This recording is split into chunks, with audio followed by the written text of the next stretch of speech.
Secretary, Indian Embassy, glad to welcome members of Indian community and Korean community for this unique event. Unique in the sense that this is the first time we are organizing a book talk event on such an interesting topic.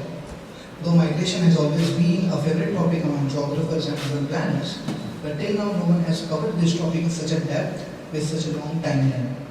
That's why we are glad to have here Dr. Chinmay Tumbe, who is the author of the book India Moving, A History of Migration.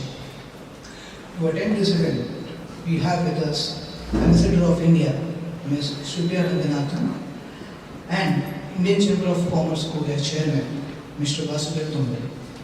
Ladies and gentlemen, please give a round of applause. Without much ado, I would like to ask Ambassador Ma'am to give welcome remarks and brief introduction of our today's guest, Dr. Chinmay Tumbe.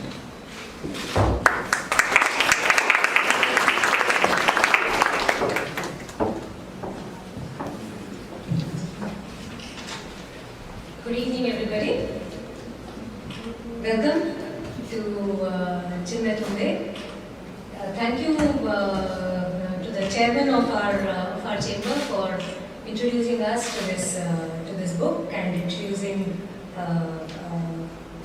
us to this concept. Because as my colleague has just said, this is the first time we are doing a book talk at the SPCC, and we hope that this will be the first of many.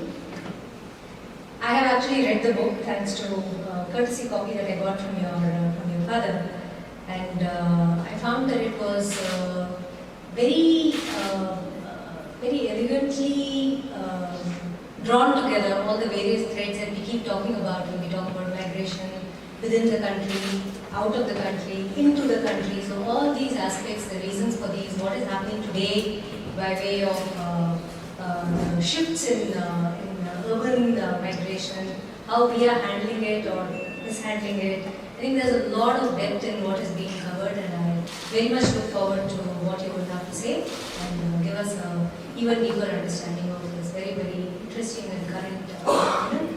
So I'll not stand between you and your audience any further, but we welcome you greatly to this. Thank you.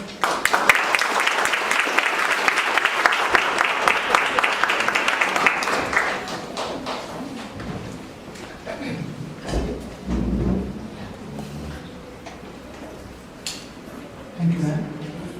Dr. Chinmay Tumbe, currently the faculty member at Indian Institute of Management, Ahmedabad.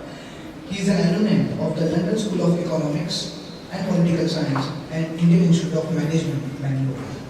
He has been a faculty member at Tata Institute of Social Science, Hyderabad. This book was launched at Delhi on 10th of July 2018 at the hands of the then Chief Economic Advisor, Mr. Arjun Subramanian, who has written the foreword for this book, and Dr. Rajiv Gowda, Rajya Sabha Member of Parliament. Since then, he has given book talk at IIM Ahmedabad, Bangalore, Harvard Business School, London School of Economics, at Literature Festival in Delhi, Goa, in Japan. Now, the person for whom all of you have gathered here, ladies and gentlemen, please welcome Dr. Chinmay Tumbe. Thank you.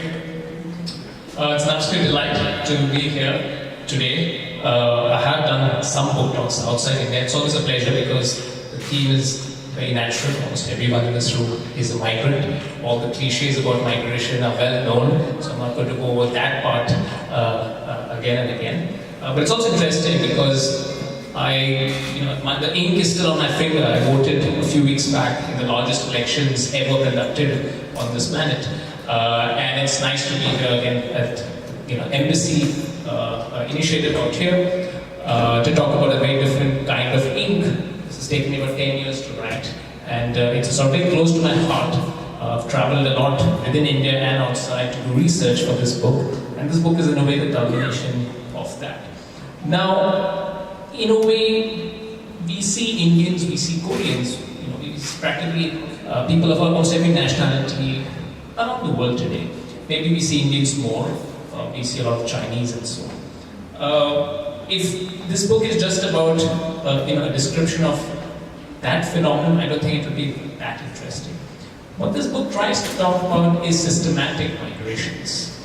And that's interesting because while you might find one or two people going off and starting an adventure in a new place, when you find hundreds and then thousands and then 10,000 and then 100,000s and then millions of people moving, it's a very different sorts of phenomenon. So when you have now a community of Indians in South Korea, the community of Indians in, say, UAE or UK, US is much more. We talk of migration, and we often talk of international migration. But what's unique about this book is it talks about all three. There is immigration, people moving into India, which is right now a politically charged subject. Emigration, people leaving India, a lot of people out here, and also internal migration. And it's internal migration, of course, that's actually the least studied phenomenon, though in terms of numbers, it's the most. It's almost every adult woman is a migrant in India because you move upon marriage, the next village or the nearest town. And so as per the census of India, there are about 300 million female migrants in India. That's the starting point of understanding migration. And throughout history, in a sense, women have migrated more than men permanently.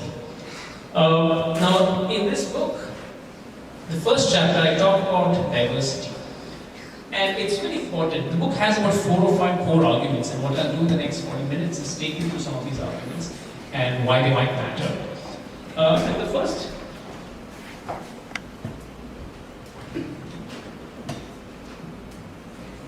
And the first argument is on diversity. When we introduce India outside India especially, we often are very proud to say that India is a very diverse country. India has multiple official languages, variety of religions, festivals, food, and so diversity is a very core part of the brand called India. How was this diversity achieved? And the book starts off with this question because if you see a country like Papua New Guinea, it actually, as per the language atlas, has more languages than India. And that's very, very interesting that those languages developed in isolation.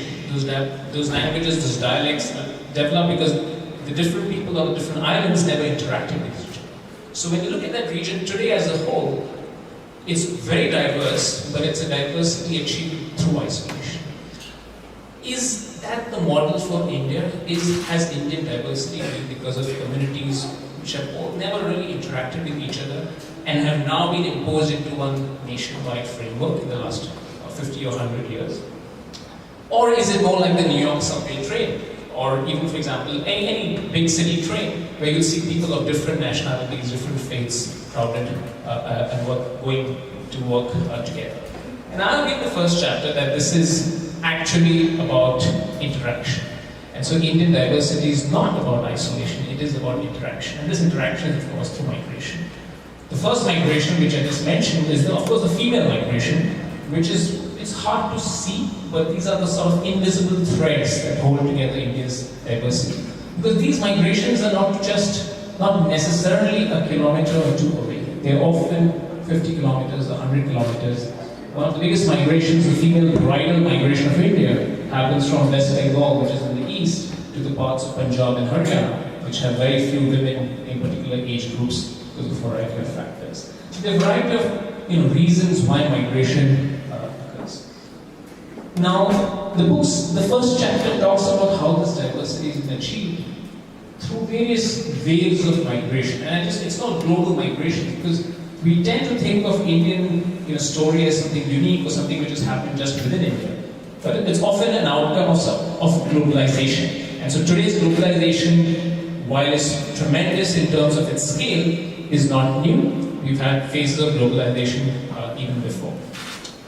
The first, very, very ancient migration, which has been captured now in a book by Tony Joseph called Early Indians, is about who are the Indians in the first place. And this, you have to go back thousands of years back to try and understand the early currents of migration. And there's very exciting research in genetics which tries to shed light on this. In India, it's now a debate called the Aryan migration debate about, what is the original source of the people of India? And the leading theory on this is that it comes from somewhere in Central Asia, and originally from Africa about 80,000 years ago. And these sort of theories keep getting revised with more evidence that's being churned out every year and so on. The first real credible sort of, voices on migration, one of the big sources in ancient Indian history is the Arthashastra. And the Arthashastra, if you know, is this classic document of statecraft written on more than. Most people say actually, historians would be very careful. They would say what compiled at least 1800 years ago. Historians will still not tell you who is the author of the book. You see it in popular languages, Chanakya and so on, but people who actually do history, it's still a very complicated issue. That is, what is exactly the Arthashastra and who actually wrote it. But we know the text of the Arthashastra, and they do mention migration in a variety of ways. They do mention who can move. They do mention who have privileges of moving. And this is when you learn about, for example, I write in the book about female migration, about women who can move and who can't move, or social groups who can move and who can't move. And so you really get this idea that even though you might think that before the passport, everyone could move wherever they wanted to, I argue in this book that that's not necessarily true. And that there were sort of, governance of migration even at the kingdom level, even by social norms.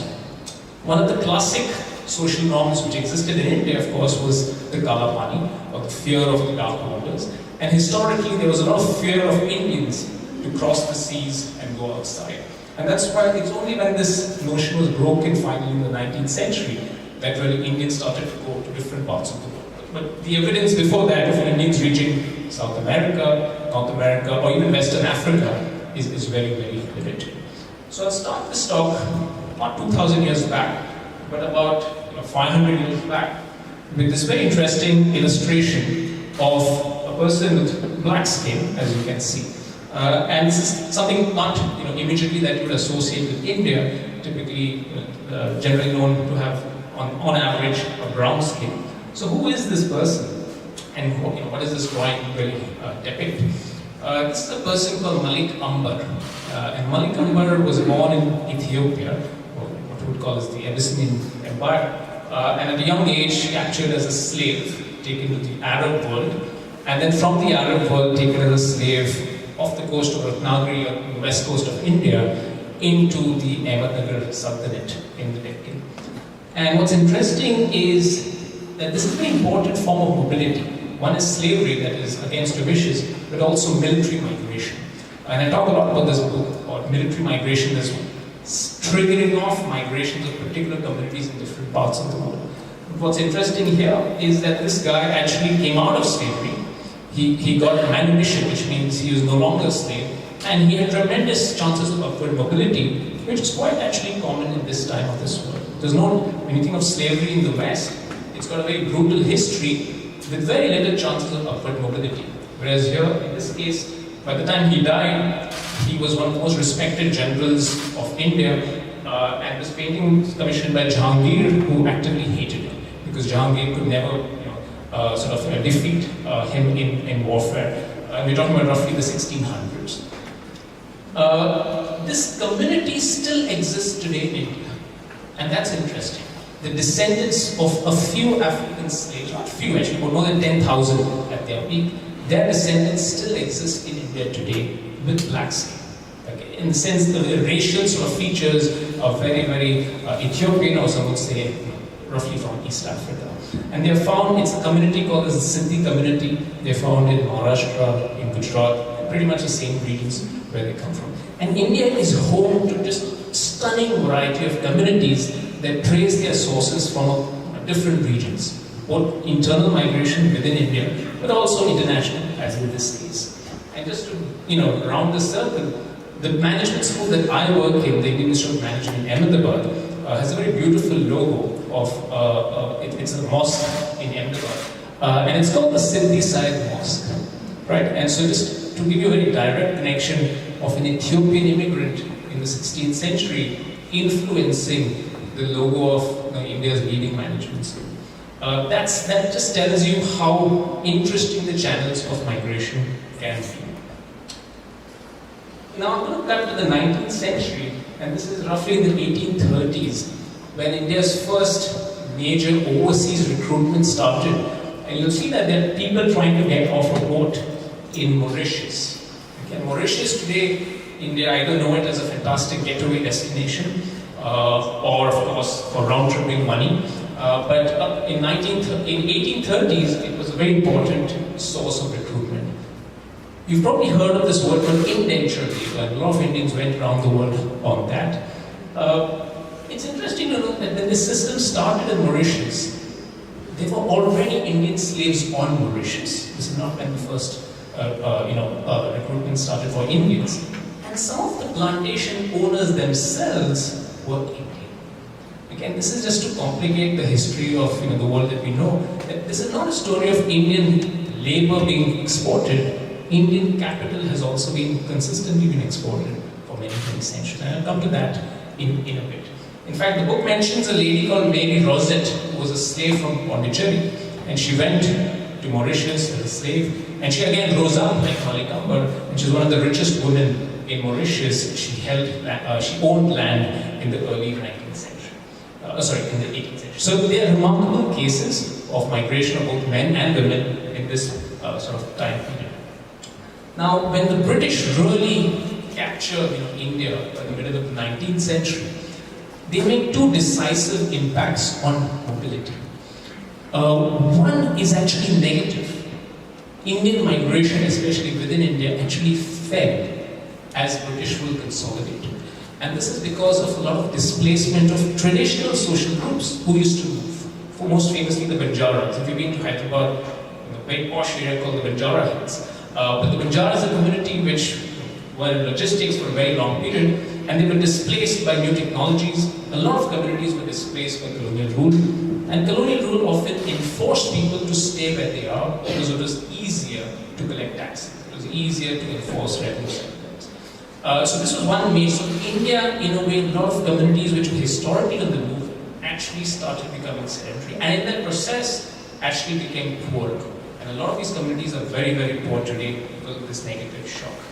On the other hand, you also have a massive positive shock in terms of increasing mobility, and that was the railways. This is a sort of photograph from a London magazine in the second half of the 19th century. And it shows you it's called the modes of traveling in India. And you'll see, some people are walking. The second picture says Hindu pilgrim, sort of crawling to a temple. The daks, the palkis, the sort of carts, bullock carts. And then, of course, the most iconic symbol, that's the elephant in India. And then, beating all of that is the Grand Railways, which comes to India in the 1850s. And so for about 2,000 years, the fastest way to travel across the Indian subcontinent was the horse. And in the 1850s, land speeds especially dramatically changed. And this had many replications, but from the point of view of migration, it started connecting India in various ways. The railways, therefore, even today, the book cover has a train depicted on it, has become a sort of iconic symbol of migration in India. Much of my research was conducted on trains, and actually my parents who are sitting here also for the first time met in a train. So in a way this book owes a lot to mobility. Now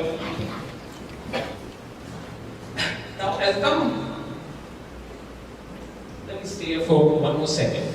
From the middle of the 19th century, something very interesting started to happen, and this is when I take the readers on the second chapter. I sort of dubbed a phenomenon called as the Great Indian Migration Wave. And this is, in a way, the most important part of the book. It's the most, I would argue, original argument of the book. That is, when you think of migration phases, we often think of either the Aryan migration wave of 2,000 years back in India, or migration waves happening today, or migration waves of indentured labor in the 19th century.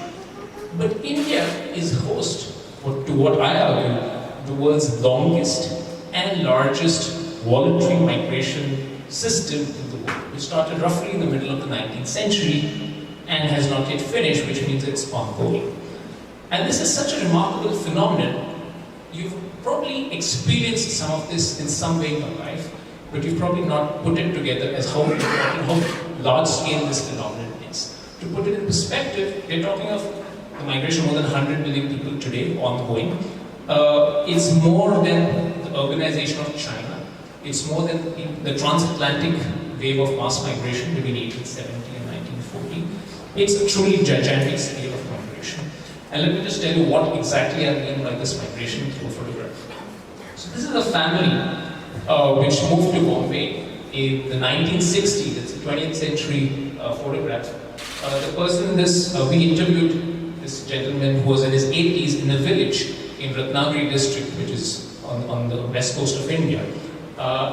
And he is just representative of many families out there who have been migrating for really long periods of time. And as I write in the book, Ratnagiri is very famous for mangoes, but it's also famous for man-boats.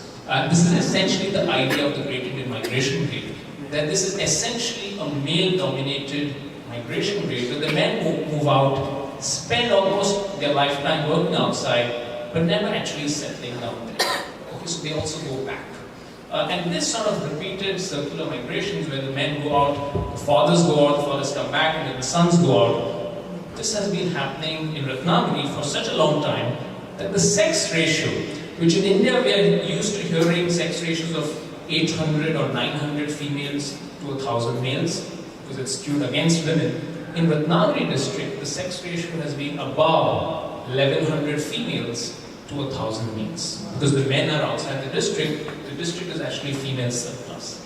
And this is a statistic, it's like a world record of a statistic for Ratnagiri district, which is held together since 1870. The first census of India took place in the 1870s. And so every 15 censuses since then, Ratnagiri has always had a sex ratio above 1,100. Now this is the case of Ratnagiri. In this case, this gentleman came, worked in Mumbai. This is probably the only time he got his family to Mumbai just to get a photograph. This is a photograph taken in Chembur in Mumbai. And he returned, and his sons then worked in Mumbai, and the cycle sort of continued. Now this is labor migration, right? In the sense, he worked different jobs in Mumbai. Historically, his ancestors in the cotton textile industry, but different pathways were created. This is another family in Mumbai, and this comes from another district called Udupi.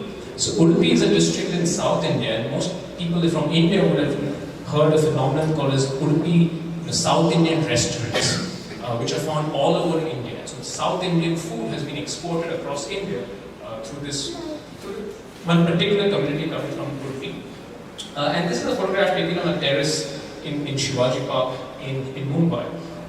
And Udupi similarly has this sex ratio statistic of not having, it's about 1,090 females to 1,000 males for more than 150 years. Okay, so when you see those guys working in a restaurant, almost all of them will never settle down in that city they're working in. They're sending back money and they're working outside. So the three characteristics of this wave, male-dominated, remittance yielding, people are sending back a lot of money, and semi-permanent, that is, they're staying away for long periods of time, but they're not settling there. So I make a distinction between three kinds of migration: seasonal, which is most exploitative in India. It's for about a few months, usually the brick sector or the construction sector, and people move for 3 months and then go back. Semi-permanent, which are these kinds of migration, which I argue is the most dominant form, and then permanent migration. And I would argue that many of you would find yourself in some of these categories. Now this particular photograph happens to be my own sort of father's side family. My father, who's sitting here, is actually this person here, who was actually not born at the time of the photograph, but he's been superimposed. So if you look carefully, you'll see he's completely out of place, wearing a bow and tie, a very different generation. He's being left out with all his siblings, and so they kind of superimposed him out here. Okay, but this is a family which comes from Udupi, and this is a unique family from Udupi which actually settled down in Mumbai. Most families from Udupi actually would go back and they continue to do so. Okay.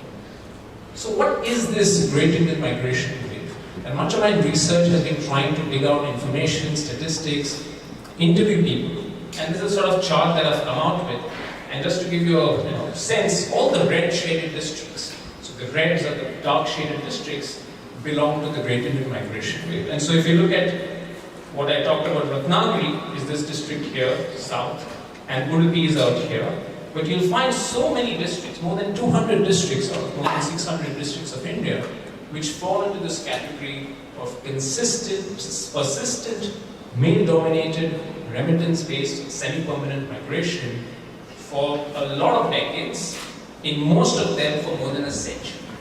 This is a remarkable phenomenon, however you look at it. And what's interesting is that many of these places are some of the richest parts of India today, and some of them are also the poorest parts of India today. So this is not just a story of poverty driving migration. For example, if you took a drive, it's a beautiful drive from Kanyakumari in the south to Mumbai along the west coast, you'll find that all through this drive you would find two things. If you were driving, you would see signs of Western Union because of remittance activities, and if you got down anywhere, you'd find people complaining about the shortage of labor.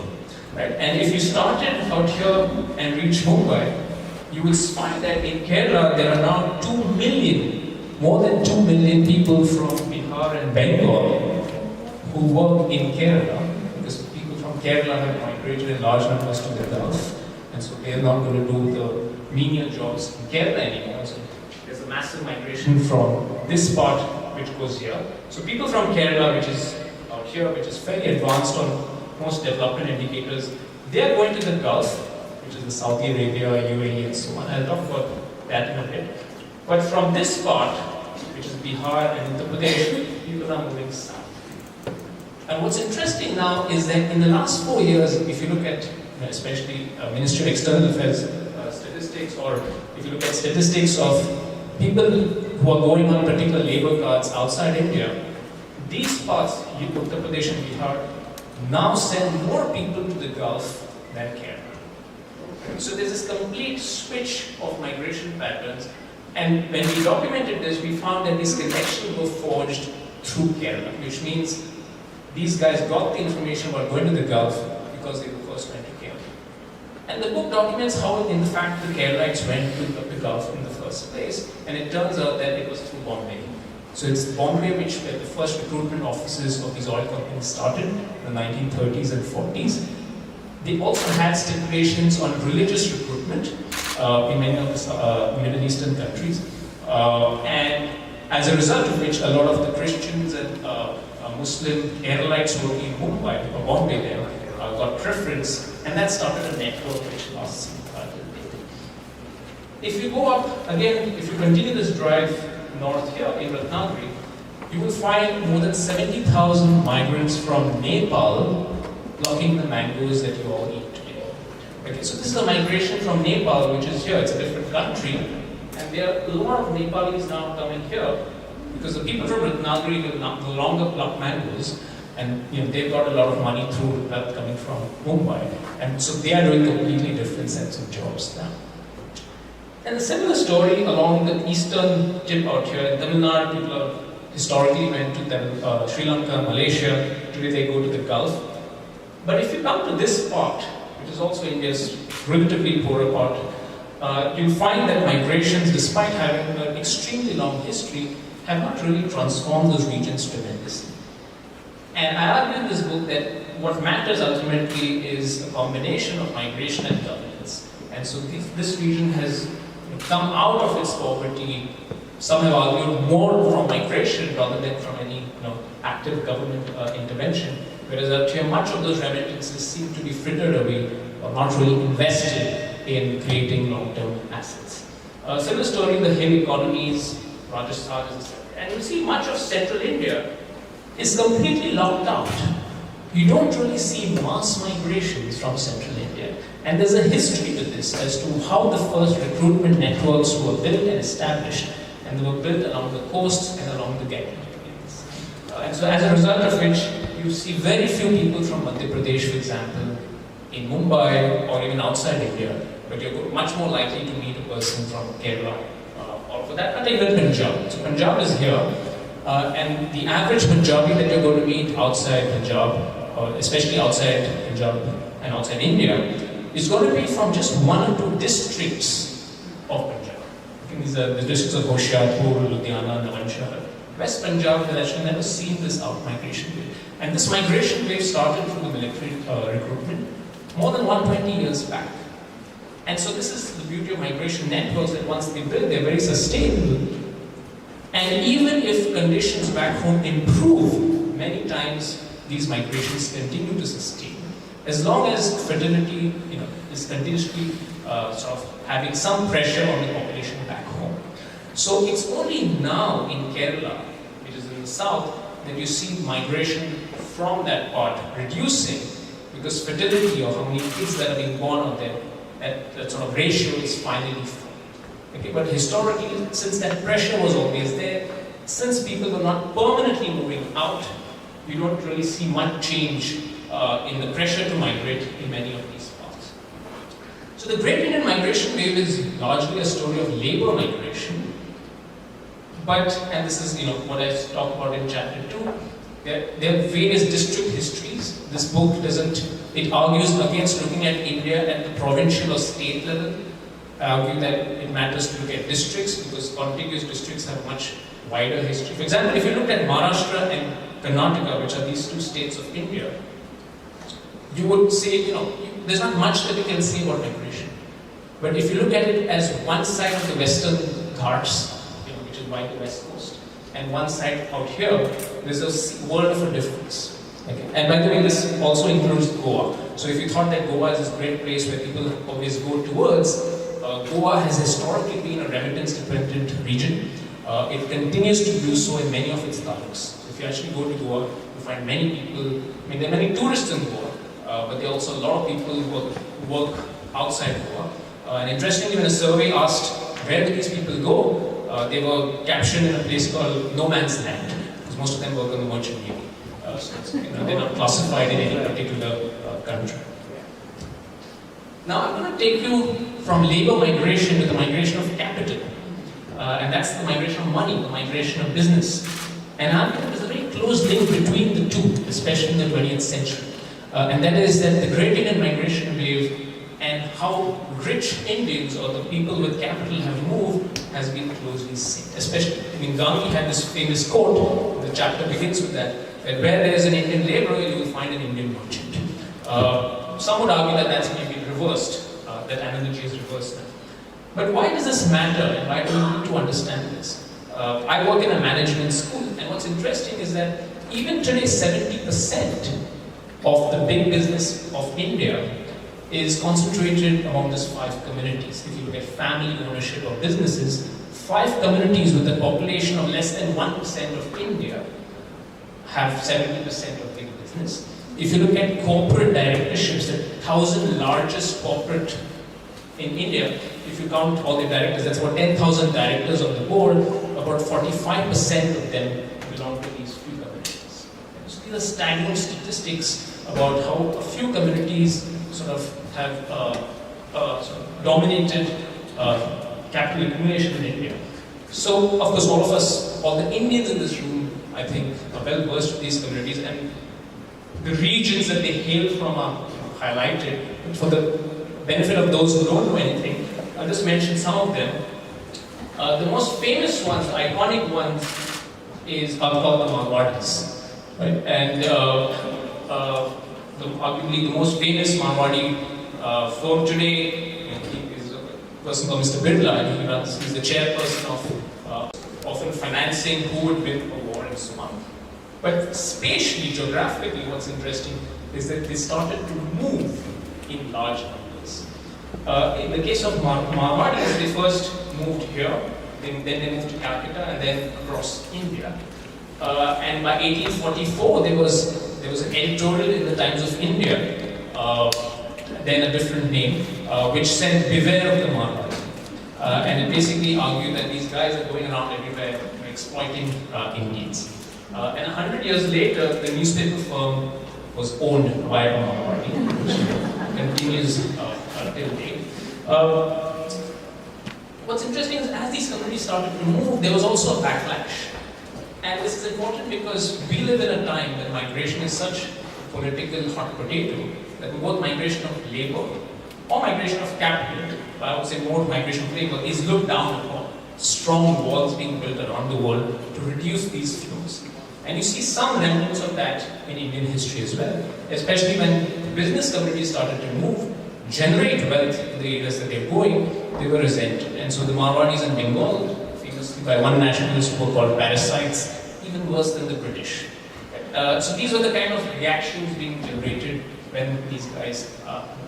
And as I write, in the case of Marwadis, we know for a fact that the Battle of Plassey, which really got the British into India, was financed by this, massively rich house called the House of Jagat Seth.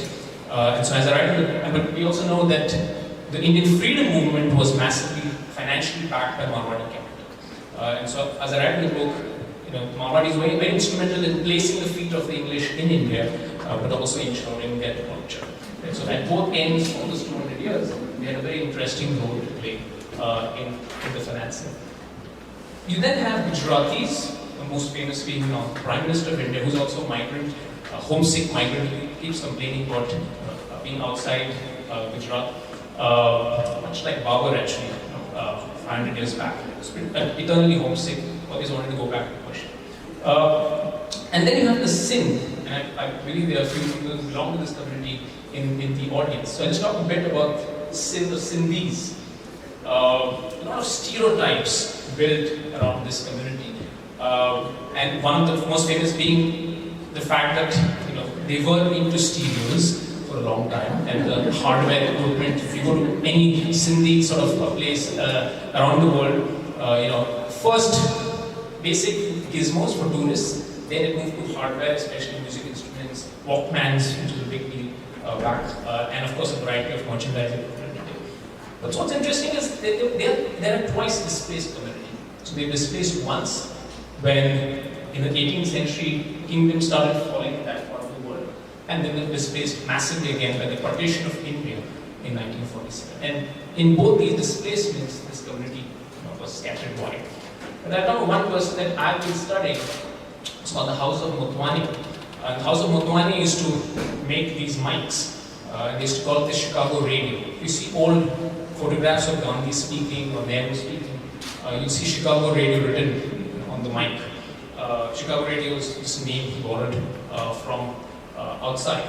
And he was a migrant from a Sindhi migrant before partition who moved to this part from Karachi to Bombay, set up shop, and he saw Gandhi on a stage without a mic, not being able to reach his voice at the back of the audience. And so he said, I have to develop this business of mics. And he started importing these mics. And so it's an ironic case that a migrant from Sindh sort of started this business, and Gandhi's first speeches through this mic, imported mics, were on Swadeshi. So it's a very interesting case of business history. In the south, you have Chettinad, which is a very important business community, the Chettiars. And by the late 19th century, they were the richest business community of India. Today, they are not. If you see the size of these communities, the Chettiars, they were about 100,000, they're lesser now. The Parsis, about 50,000 or so. Marwadis, about 3 million. So these are really tiny communities and population of 1 million people. But the Chettiars really controlled much of the money lending business in Burma, in Southeast Asia, and it had massive repercussions in those regions as well. What's interesting from a geographic point of view is that most of these communities came from the northwest of India. So if you exclude the Chettiars, almost all these communities come from one belt out here. And many people have given reasons to why this might have happened. One famous reason is based on climatic factors. It's a dry region, it's a desertish region, honed in risk management skills, which these communities are very famous for. I argue instead that these migrations were very vital to the sustenance of these communities. And what these communities developed in the 16th and 17th century was an attitude which positively looked at migration. Because note, as I said, historically, there has been a social norm against migration in India. And this social norm was linked with caste. If you moved away, you would not be able to observe your caste, you would lose your caste if you came back. But these communities did not belong to orthodox Hinduism. It either belonged to Jain philosophies. In the case of Gujarat, what is known as Pushtimati Vaishnavism, which is also unorthodox. In the case of Sindhi, variety of belief systems which emerged there. And similarly, in the case of Punjab, some of the first merchants, all the Guru Nanaks came from the Khatri community, which were a mercantile community. And it's a complex relationship of how religion and sort of business complement each other. And what they said for sure is that migration is good, go and spread wealth. It is very antithetical to many other belief systems, many other parts of India face. Now, why does this matter today? As I said, because these business communities, their migrant networks are very vast, and this is very useful for information flow, for job prospects, for marriage prospects, a variety of prospects which they continue to use to develop capital. And you see the new communities of India which are coming into business, whether it's the Saurashtra Patels or the Gaungars in Tamil Nadu, they're also coming through migration. So now migration is also a route where communities come up in India. Okay, and I talk a lot about that. It's also the reason why some communities of India have been locked out of development. Okay, and so if you look at this word called diaspora, which means how scattered your community is, like a Jewish diaspora or a Marwadi diaspora. Many communities of India which have very, very small scale diasporas, limiting growth opportunities. So which gets me to this idea of a diaspora. This is a chart that says on the Desi trade. Desi, as a rough translation, is Indian. And this is just a world map which shows you where Indians are around the world. And USA now has the most number of sort of Indians, followed by UAE, Saudi Arabia. But you see there are two different sort of diasporas. There's one which is called the old diaspora. They're in red font. They include Myanmar, Burma, Sri Lanka, Fiji, East Africa, Suriname. In fact, a lot of the cricket-playing countries like West Indies and a lot of that part of the world where you see Indian-looking faces and that owes its migration to the late 19th and early 20th century. And you find that what I call the U-turn, that is the three U's, UAE, UK and US. This is, in the last 40 years, the big sort of switch from Southeast Asia and East Africa to the three U's where Indians go to today. Now, why does this again matter? A huge importance for the Indian economy comes from remittances, that is the money people send back to India. That's about $70 billion annually. It's about 2 to 3% of India's GDP. And a lot of that money now comes from those three countries alone. A lot of FDI used to come, but what's interesting, a lot of ODI, that is overseas direct investment. Because India today also invests outside. Like there's so many companies out here which are Indian investments in South Korea. But 6% of ODI in the last 20 years went to just three countries: UAE, US, and UK. Okay, and it's important to understand how these investments, both inward into India and outside, happen through diasporic connections. And so, for example, the case of Mahindra and Sanyong has very little to do with diaspora because there's no sort of diasporic connection to invest in South Korea in the case of Sanyong. But in a variety of other investments, the Indian diaspora has played historically a very crucial role, less than now.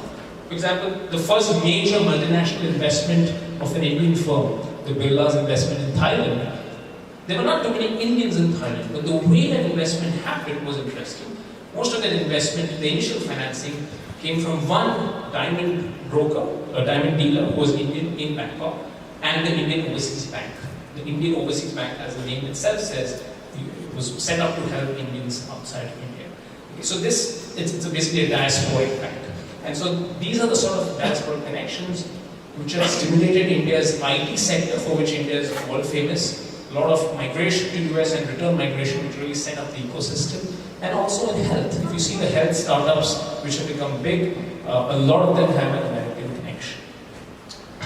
That map on the right shows you where the money is going at the household level.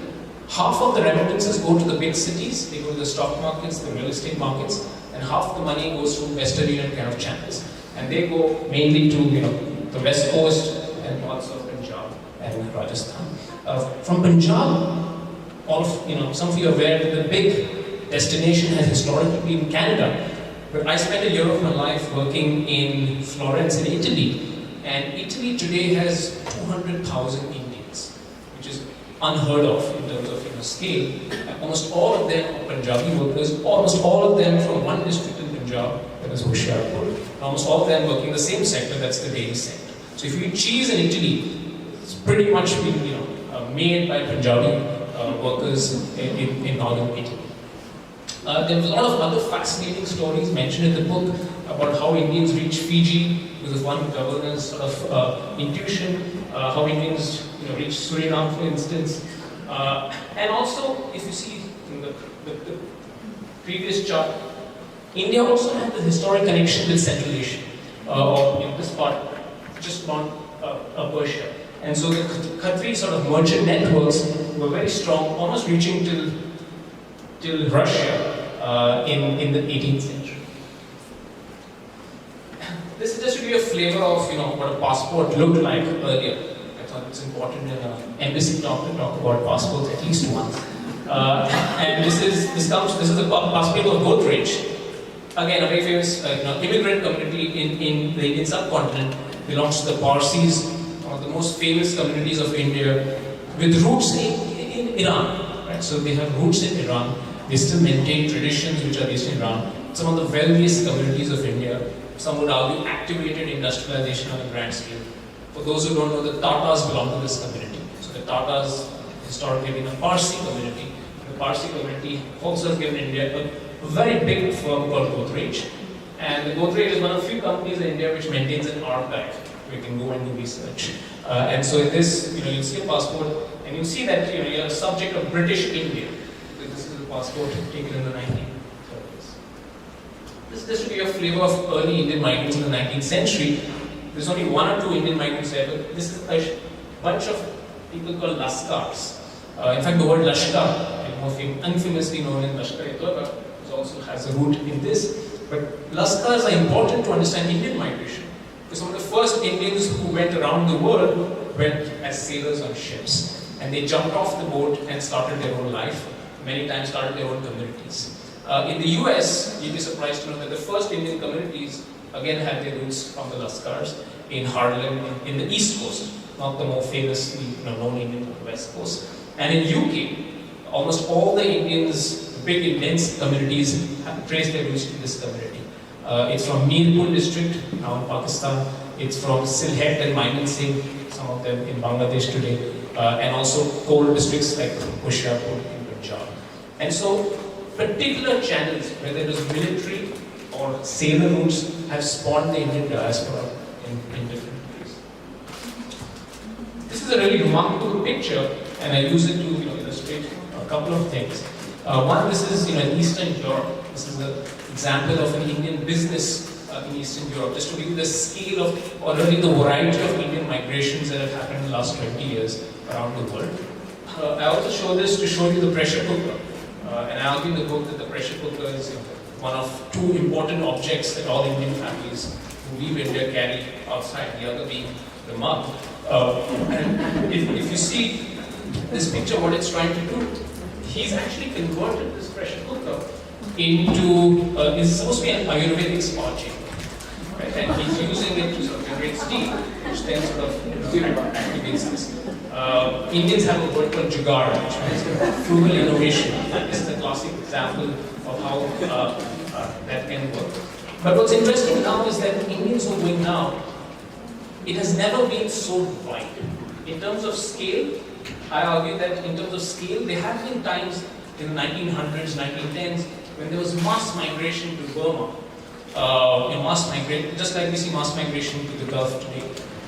But in terms of just the sheer variety, Indians are practically in every country of the world today. There are a lot of Punjabis even in South America today. You find gurudwaras in Argentina and Chile. Now, there's a whole chapter in this book on migrations which are involuntary. All the migrations I've talked about so far pretty much have a voluntary streak, apart from that slavery picture that I showed. Okay, and it's important to note this because India has also been, when we talk about the Syrian refugee crisis or refugee crisis around the world today, India has been witness to some of the world's largest refugee crises, which in terms of like a world record, which still hold. And the first time I argue in this chapter that India has had not one but three partitions. Famous partition of 1947, but the first partition was when Burma was separated from British India in 1937. And this is a picture not from partition, but as you can see, refugees leaving Mandalay. And about 500,000 refugees had to flee in 1942 with the Japanese attack. And a community of more than 1 million Indians eventually left or disintegrated after this entire episode. This happened 5 years before partition, but the partition itself moved about 17 million people towards greatest mass displacement in a short period of time. And the partition of Pakistan, or the creation of Bangladesh in 1971, led to about 10 million refugees flowing into India in the span of just 10 months. Most went back.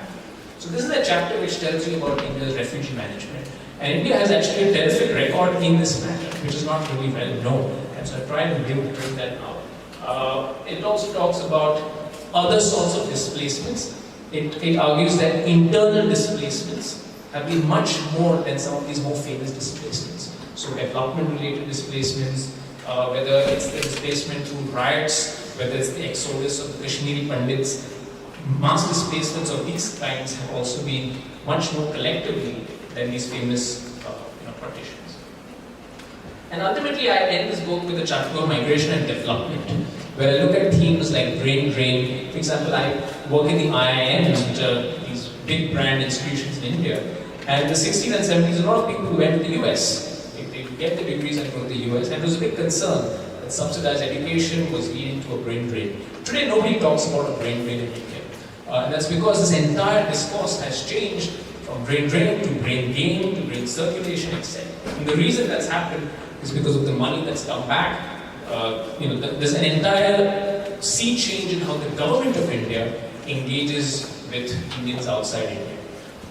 This is a comic, a strip which looks at sort of messy settlement and one big house in that, and saying, remember the carpenter who lived here? He's a non-resident Indian now. He had emigrated to the Gulf, which is Saudi Arabia, and is back. And this is a classic example of what remittance-led development does.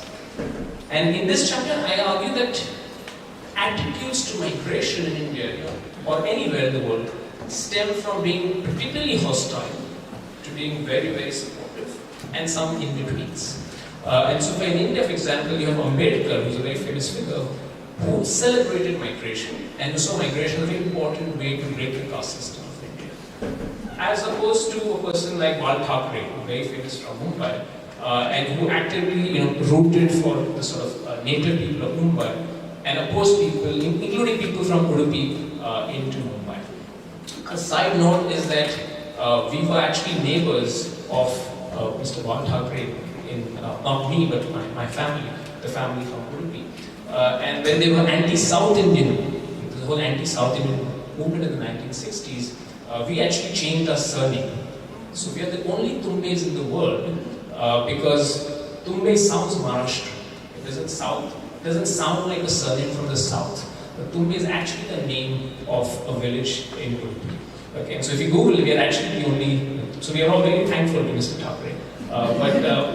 But we had to change the surname because of this hostility. So this is this hostility against migration that you see across the world today. And it happens usually when two things happen. When there's a lot of unemployment amongst the natives, and so there's a resentment of others stealing your jobs, or it's completely inspired by sort of creating false divisions. The middle view is the Gandhian view. And the Gandhian view basically says, migration is good, you should have, open windows, etc. But Gandhi was very against rural to urban migration. And he had this idea that people, we should have developed village republics where nobody would have to move. And I end the book with a very strong pitch for this Ambedkarite view. That is, for India to really transform, India needs more mobility, not less. And I sort of show some statistics about, while we say that Indians are on the move or have always been on the move, it's the better off social groups that have had much more spatial mobility, and these networks have enabled these groups to sort of forge ahead much faster. And if you want India to truly transform, you need many more communities to come up, and one of the ways communities come up is through migration, both rural, urban, as well as international. And so the book sort of takes the position that migration comes in waves. There are ideological cycles and migration cycles. This backlash against immigration that you see today happened once, as recently as the 1930s, and it will also subside. Okay, and in this, for India in particular, just like South Korea had exported a lot of its manpower to the Gulf in the 1970s, India on net sort of gains tremendously because its labor service numbers increase as expected in the near future. So I think these are the ways that politics just define. I think the best way is to have migrant politicians. If you have, and that's a fact, in India most politicians are not migrants. In the constituency, very few, if you're born in that constituency, you usually are politics. And the more sort of migrant or cosmopolitan politician that you're going to have, the more likely they are going to understand the sort of value of migration, be more tolerant of migration. Hi, I'm Helen Chennai, and I work in Korea as an urban researcher. And I'm just wondering, we spoke a little bit about circular migration, and I know that there's no statistics in the Indian census for circular migration. I know that seasonal migration is included, but there's nothing for circular migration, and so I'm wondering how your approach to the subject was, because there's such a big lack of information, even though it's such an obvious trend that happens in the Konkan and also in the rest of India. Yeah, so it's a question on statistics and how to measure stuff. There's no direct way. So there's a one short answer to this. There's the chapter 12 of the Economic Survey 2016-17, when we estimate. So Dr. Arun Subramanian commissioned a team on estimating migration. So we worked on that. And so we have a number of 100 million people and a breakdown of state governments. So we do have an estimate now. But it's an interesting question because it's very tough to measure migration when people are continuously on the move and they're going back and forth. I'll give you an example of how serious these estimation issues are. In Kerala, the census asks you a question: are you a migrant? Who's a migrant? In the census or the national sample surveys, typically, if you're not in your usual place of residence for more than 6 months, you're considered to be a migrant. So, example, if you go to the Gulf from Kerala and you've been there for 2 years and you come back, then the census asks you two questions: your place of birth. So, if you're not at your place of birth, you're considered as a migrant. But they know if you're say born in a small place in Kerala, you went to the Gulf and came back, then you missed that migration. So they also ask you what is your last place of residence. And you've been for 2 years in Kerala, that's more than 6 months. Then in theory you should say my last place of residence is Oman or Qatar or wherever it would be. As it happens, when you ask people where are you from, where was your last place, people tend to answer that I have been here. This is my home. So I'm from here. So it's recorded as a disease. So the census of India records only 150,000 people in Kerala today who have a last place of residence back in the north. Now the national sample surveys ask a slightly better question, and so in that you get a number of 300,000. Now my researcher colleagues at the Center for Development Studies in Kerala, they had a survey, large sample survey, and they asked a direct question: have you been in the Gulf? and how many years you've been or how long? And it turns out that there are 3 million who have spent at least a year in the Gulf. And so that's the scale of underestimation in India. One of the reasons this book has been written, it's going to ask, is when I presented economic seminars. In fact, there's actually a research paper called "Why is Labor Mobility in India so Low?" Because people who have never sort of been on the ground, who see census statistics, sort of at its face value, actually ask this question, there are actually no Indians in the group. Or India's urbanization rate is only 31% as per the official census. So clearly nobody is moving to India like in China. And much of my research for the last 10 years has been trying to show that the approach is wrong. We estimate in different ways, and that number is quite huge. I chanced upon this statistic called the sex ratio, and it's been a wonderful statistic because it clearly tells you in working age groups.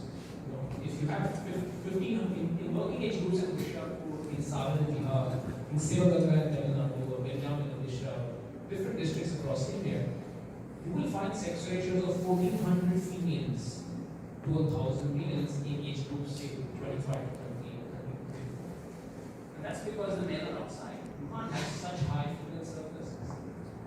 And you either have a huge epidemic, which is sex-led, or you have a high how I realized the story of persistence. Because this whole vertical is very fascinating. When I started it, the dominant theme was that there is very little migration. I mean, yes, you see things everywhere, but in terms of numbers, it's actually as a proportion to the population, it's very small. Then I chanced upon different statistics, and then I saw this remarkable time series of, Ratnamani's ratio of more than 100 years. It really hits you. And then when you start asking people, some of my research is done on train. One of the longest train rides in India today is from East Coast to Odisha to the West Coast, Gujarat. More than 500,000 migrant workers from Odisha working in Gujarat. And it's interesting when you ask them, when you probe questions in the migration histories, all of them will tell you of a story of their great grandfather or someone working in Burma. Because we know for a fact that this was just like Kerala to the Gulf, 100 years back, it was East Coast to Burma.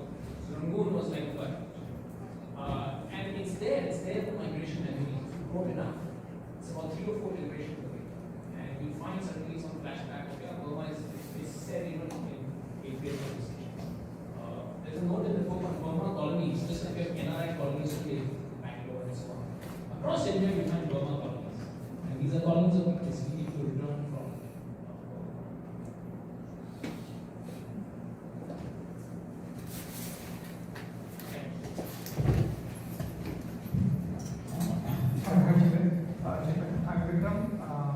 I'm from Gujarat, and my question is like, in your research, have you seen that people are moving within the country, different cultures?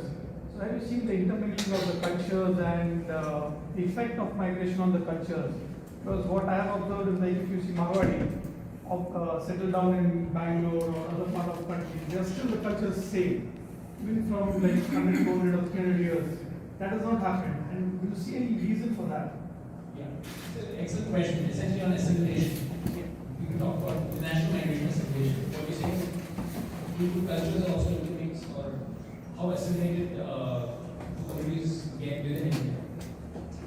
So one thing is assimilation happens at there are multiple dimensions. So this Marwadi of family that we talked about in Bangalore, if they begin 2-3 generations, it's quite likely that they speak fluent Kannada.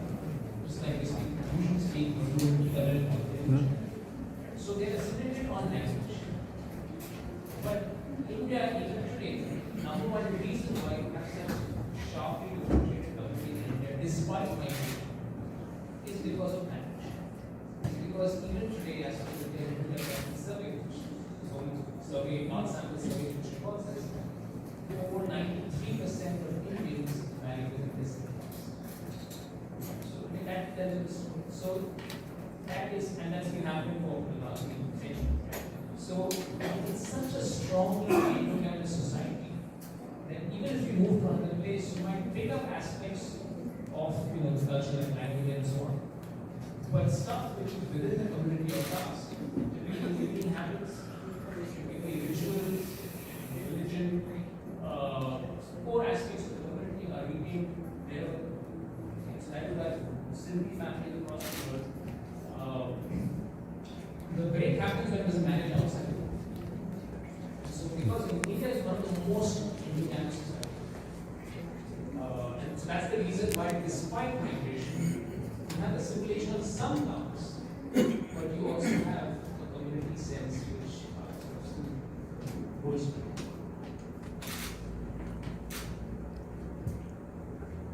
Sorry, I have one more question. Where are you from? It's a good question. I said I'm born in Mumbai. And so in fact, this was supposed to be the title of the introduction was supposed to be Where Are You From? And I started writing that and then it just turned out to be very cheesy. It was not very nice.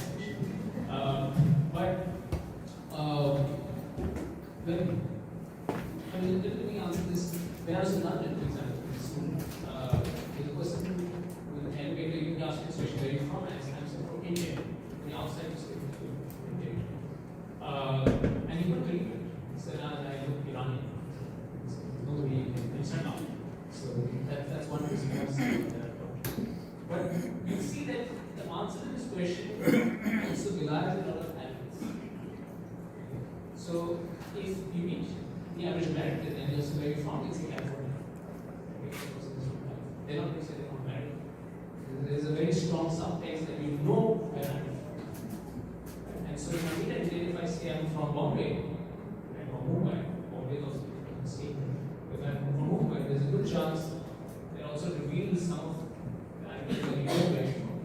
Whereas if a person is from a very small town, which unlikely to hear from, will say, oh, I'm from this place, which is very close to Bombay. So there's also a statement to be made in this answer to this question. That is why when I work in an educational institution, and it was very natural, you have a class, we have stunning diversity of reservations in our classroom. We have students from across religions, across class, across regions, in an average classroom for our MA. And if you ask the question like where are you from, it actually tells a lot. But let me take it a bit further. When students come to our institution, they come from 400 students, they come from more than 250 usually, localities of India. These 250 people, or 250 locations come to our institution. They get their summer internships in about 20 cities, their final jobs in about 5 cities. Right? And so that's how migration is very the higher education level. Most people, once you're very highly educated, quite likely that you don't live your life in not only a city but a big city. It's top 5, top 6 cities of India is where the bulk of India is.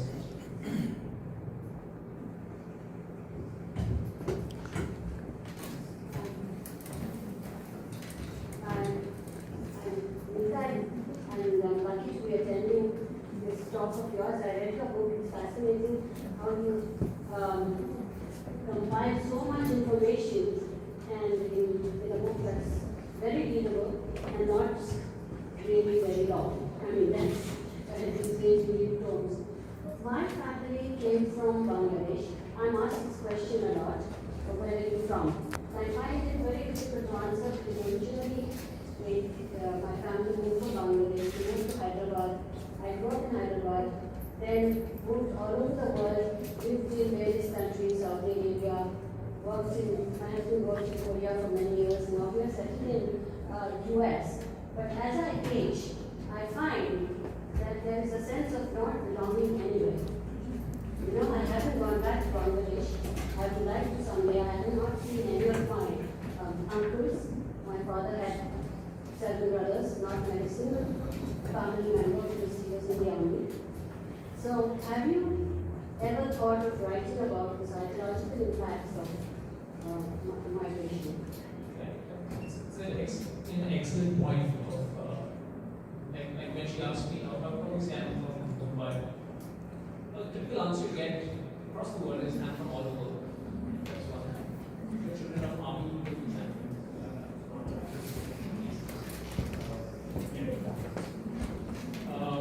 I feel aspects of psychology of migration are less treated in fiction. That's why I did a fiction on migration and to treat stuff of saving our bush, I think the treatment out there of belonging, of anxiety, non belonging is much better than the genre of non-fiction, which helps you factual research. So I would endeavor to write fiction and the future started happening. Tumbe, it's a very straight there. And there are a lot of books on internal migration in India. But what the book does is it ties both internal and international. So the regions you mentioned just now, Bangladesh, different countries, that's at the national scale. The same thing happens, of course, for people within India. If you go to an army family, this book is what we concept of an internal diaspora, which I estimate the book is much larger than the international diaspora. So there are more Gujaratis in India outside Gujarat than outside India. There are more Bengalis in India outside South India. But I think if you speak Bengali as a language, I think that's a very strong identity. There's a lot of people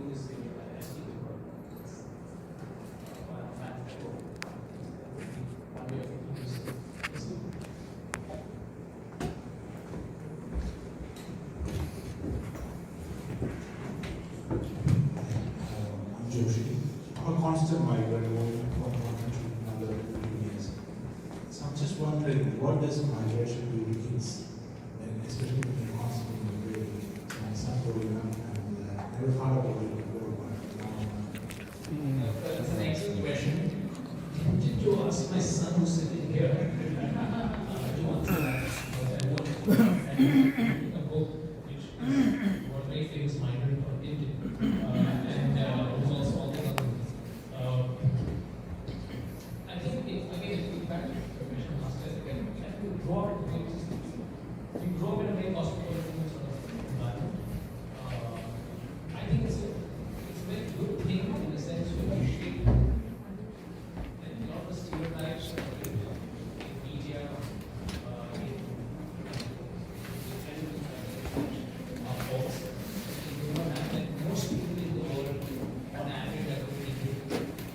And there are few people who might qualify. But the idea that this country is good, I think we work with a lot of wonderful platform stories.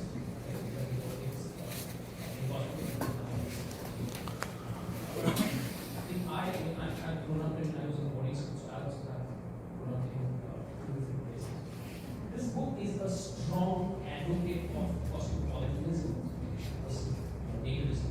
How you, if the 20th century was a battle between capitalism and communism, this is essentially the biggest ideology of capitalism, cosmopolitanism on the side. And it's a celebration of so it happens that we have lots of these questions. I mean, that's all. But I should also mention that cosmopolitanism is also privilege. And one has to be conscious. It's privilege in the place, traveling around. And a lot of people who would like to move but cannot are in a very different position. So we go and sort of ranking for the great travel around the world. There are also a lot of people who love to that they cannot. That's Hey, Chinmay. Hi, Chinmay. I'm Sachin Sapade. I'm a from company from Novolis, which is a part of I have a question. First of all, thank you for the fascinating insight that I really enjoyed. A little strange question came to my mind is that are the migration tendencies are in the DNA? Or in other words, is it very prevalent in certain communities? Or do you have a case where the community was a lot of people migration happening in that communities and a change over a period of time? Do you have such examples? Yeah, we have a DNA, but early childhood is important. And I do talk for migration culture. So the Great Indian Migration, if that map that you saw, one of the reasons why this culture of migration comes, when you see everyone not migrating, you think it's the norm. If you go to Madhya Pradesh, you not see generations of people going out and coming back. This is clearly a cultural attribute that is developed now. In Bihar, it manifests itself in songs, in films, in poetry. I mentioned in the book about Bhojpuri folk songs. In Bihar, who lament for the absence of the husband who's working outside. In the case of Bihar, lament for Bengali women say, you see the husband outside. So there are a lot of cultural activities which get set up in a region. I would actually region as the most important aspect of developing this cultural tradition rather than a community. For example, a question I get asked sometimes is, are Muslims more migratory than Hindus in India? And there's really no way you can answer that. Because the biggest concentration of Muslims in India is in Western UP, whereas the region has historically not been on the migration. So if you saw that map, Western UP is no. So on the average, actually, Hindus and Muslims, you realize that if you take a snapshot of statistics, you find that they are the same, not much. But when you look at Kerala, when you look at Bihar or Eastern UP, you find there's a much higher propensity of Muslims. And in the case of Kerala, there's a historic connection based on religion. In the case of Eastern UP, we are dealing with fewer migrations, lot of them lost jobs during industrialization, so the Tamil goods in the 19th century, and so a lot of Muslim people set up towns across the country. So Maligaon, just outside Mumbai, so basically Eastern European weavers moved in the 19th century. And I mentioned the word for Madanpura. You find Madanpurites in enclaves in many cities of just suburbs of India. It's a migration of Muslim peoples. So in this particular case, it's a region which sent out more Muslim weavers as well as Hindu craftsmen. In case of Goa, Christian cooks, rather than religion per se. But this distinction did hold 2 centuries back, where the Orthodox age sort of constrained, and in India most cases, Kalamani notion is so strong. You hear it in so many texts in history that you do know that there was a social norm governing migration. I mentioned some of my talks in the Udupi famous place. There's a famous temple, Udupi temple. 20 years back, this is not very far, 20 years back, there was a tussle between who would be the next head priest. A political battle between them. Who would be the next head priest of this temple? So, like in any battle, they're trying to get the other person down. And this person used this argument that this other priest had gone to the US. Has to cross this, cross the Kalamani. So he's ineligible for this post. And this is the way to great years. So these norms are still at the back of the mind prevalent in some parts of the world. And interestingly, the 19th century migrations in nature, a lot of people argue it was as bad as slavery, horrendous process, and a lot of it is true, of course, and eventually it was abolished in 1917, Gandhi, Charles Darwin. There's a whole movement. Before the freedom movement really came on, the movement was against nature. And Gandhi has seen the first time. But I have in the book that a lot of this migration was voluntary. A lot of the eventual migration was not because these guys were forced to apply to the chains and taken into conditions and taken from. A lot of these guys willingly went. And they willingly went for the same reason of this that is, you cannot observe your past. That's why all of them. So a lot of them is a lot of this migration was also to escape past migration. So the short answer is there like a migration DNA? Obviously not genetically linked, but as a cultural attribute in certain communities or I would say more regions, it can develop over time. There are parts of Korea, South Korea. Today we don't see mass migration of Koreans to the Gulf. America is the big country, that's high skill. But because labor migration is a big part of the story. But it was a part of the story, just like in different levels. So it's also a function of a particular level of development, and especially fertility. I often quote that fertility is very, very important in maintaining pressure to it. And India is still at the level of fertility, it's not still playing out. But Korea, Japan, and now society, following the population almost, Japan for sure. And these societies, pressure to move out has reduced tremendously. Whereas in India, between 1901 and 2001, the level of population increased by a factor of 4.5 to 5. So imagine a district or a village, the population has multiplied by 4 times. That much pressure that there are a lot of new places in India which are developing migration areas. Sorry for the interruption. Because of the lack of time, we will repeat this to the last question, and then we might have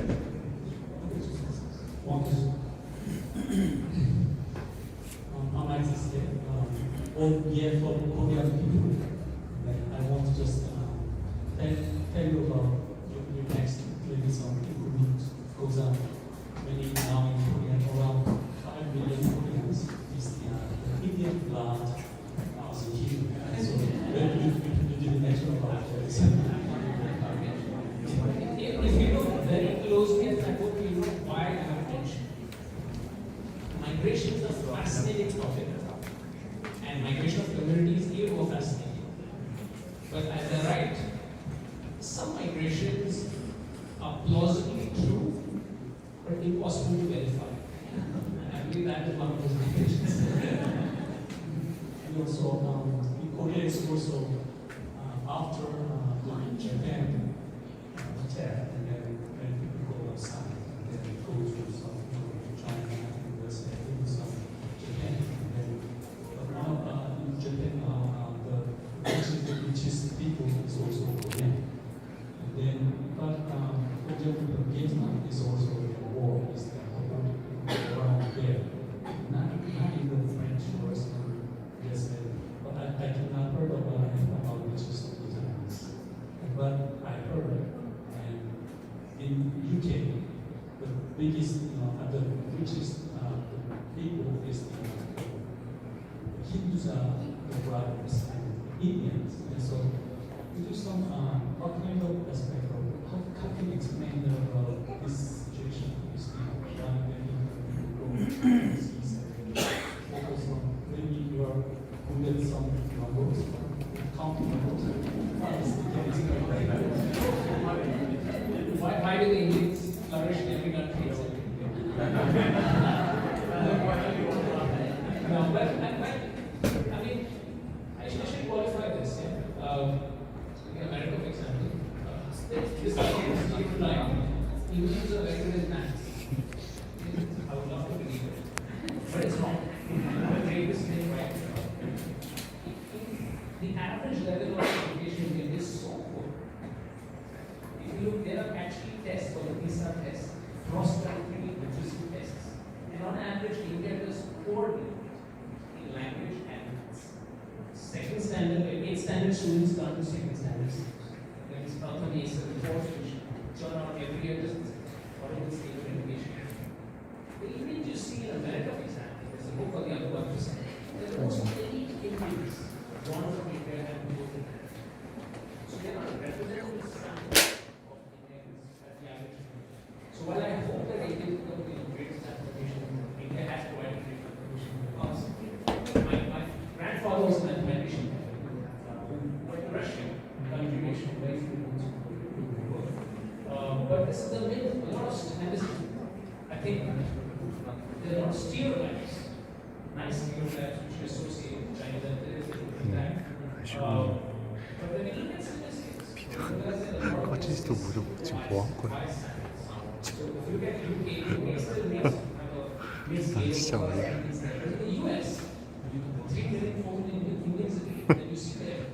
I mean, maybe I should oppose a very good scientist and during this group. He calls it the most selective migration stream in human history. And so India is a fact, outperformed every other social group in the US.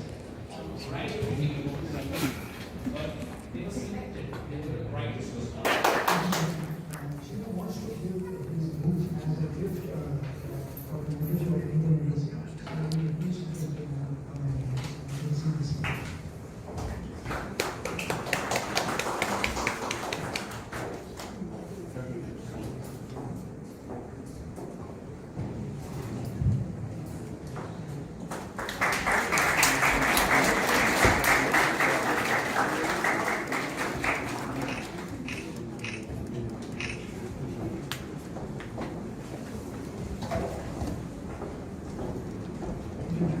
Also wants to give his book as a gift to ICCK. So I would request Mr. Masud to take as an experience.